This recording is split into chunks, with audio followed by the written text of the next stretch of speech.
Hello, welcome back to RS stories.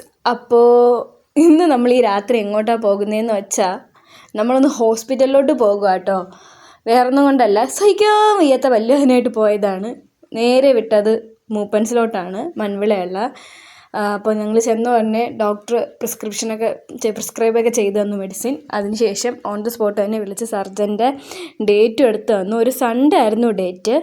Hello, അപ്പോൾ ഇന്നാണ് എനിക്ക് ഡെൻറ്റിസ്റ്റിൻ്റെ അപ്പോയിൻമെൻ്റ് ഉള്ളത്. നല്ല ടെൻഷനുണ്ട്. എനിക്ക് വേറെ എന്താണ് ഈ പല്ലിൻ്റെ കാര്യം എനിക്ക് ഭയങ്കര ടെൻഷനുണ്ട്. കാരണം ഞാനൊരു 8ാം പഠിക്കുമ്പോഴേക്കും ആദ്യം കമ്പി ഇടുന്നേ. പക്ഷേ ആ ഡോക്ടർ പാവമായിരുന്നു. കമ്പി ഇടണമെന്ന് പറഞ്ഞ് ചെന്ന അന്ന് തന്നെ എൻ്റെ 2 പല്ലിനെ വലിച്ചിളക്കി.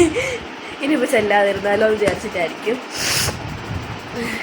അത് കഴിഞ്ഞിട്ട് ഇപ്പുറത്തെ സൈഡ്, അതായത് റൈറ്റ് സൈഡിൽ ഇതേ ഇടയ്ക്ക് എനിക്ക് 18-19 വയസ്സിൽ വരുന്ന പല്ല് വരാണ്ട് പകുതി പോർഷനിൽ വന്ന് നിന്നായിരുന്നു. അപ്പോൾ അത് എന്താണെന്ന് ചോദിക്കാൻ ചെന്നതിൻ്റെ അന്ന് തന്നെ ആ ഡോക്ടർ എക്സ്റേ എടുത്ത് കീറി വിട്ട്.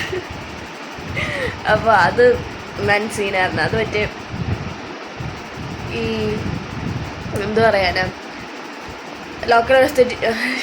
ലോക്കൽ അനസ്തേഷ്യ എന്നിട്ട് എനിക്ക് അങ്ങോട്ട് മരവിച്ചില്ല. എനിക്ക് കുറച്ച് നേരം കഴിഞ്ഞപ്പോഴത്തേക്ക് എനിക്കത് മരവിപ്പ് പോയി. അപ്പം ഈ സ്റ്റിച്ച് ചെയ്യുന്നതൊക്കെ എനിക്കറിയാമായിരുന്നു. ഞാൻ വേദന എടുക്കുന്നതെന്ന് പറഞ്ഞപ്പോഴത്തേക്ക് അയാൾ എൻ്റെ നാക്കിലും പിടിച്ച് കുത്തി. പിന്നെ എനിക്ക് അതിനുശേഷം ഭയങ്കര പേടിയാണ്. സോ ചെല്ലാൻ പറഞ്ഞപ്പോഴത്തേക്ക് കഴിഞ്ഞ വർഷം എനിക്ക് ഇതേ ടൈമിൽ ഈ ഒരു പോർഷൻ തന്നെ എനിക്ക് വേദന വന്നായിരുന്നു. അപ്പോൾ സർജൻ്റെ ഡേറ്റ് എടുക്കട്ടോ എന്ന് ചോദിച്ചപ്പോഴത്തേക്ക് എനിക്ക് പേടിയാവുണ്ട്. ഞാൻ പറഞ്ഞു വേണ്ട, എനിക്ക് എക്സാമാണ്, എടുക്കണ്ടെന്ന് പറഞ്ഞു. ഇപ്പം അവൻ പിടിച്ചു അതിനത് എടുക്കാൻ പോവുക.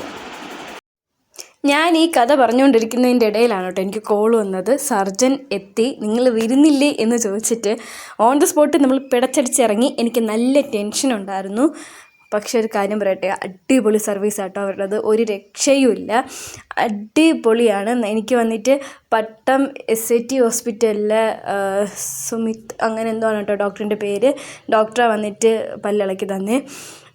പിന്നെ അനസ്തേഷ്യ കഴിഞ്ഞിട്ട് ഒരു 4 hour കഴിയുമ്പോഴത്തേക്ക് നല്ല വേദനയാണ്, നീര് കാണുമെന്നൊക്കെ പറഞ്ഞിട്ടുണ്ടായിരുന്നു. പക്ഷേ എനിക്ക് അത്ര പ്രശ്നങ്ങളൊന്നും ഇല്ലായിരുന്നു. പക്ഷേ എനിക്ക് ഭയങ്കര വിഷമമായിരുന്നു. എൻ്റെ പല്ലിളക്കി എനിക്ക് എന്തൊക്കെയോ ഒരു ഫീലിംഗ് ആയിരുന്നു.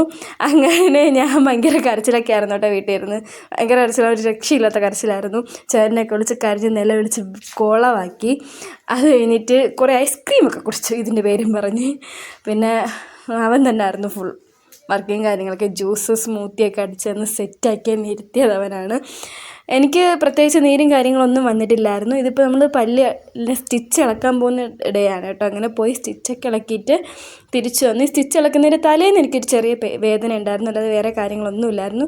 ഇതാണ് കേട്ടോ നമ്മുടെ ക്ലിനിക്കിൻ്റെ അകം. അപ്പോൾ ഇത്രയുള്ള നമ്മുടെ വീഡിയോ. സൂപ്പർ സർവീസാണ്. അപ്പോൾ ബൈ.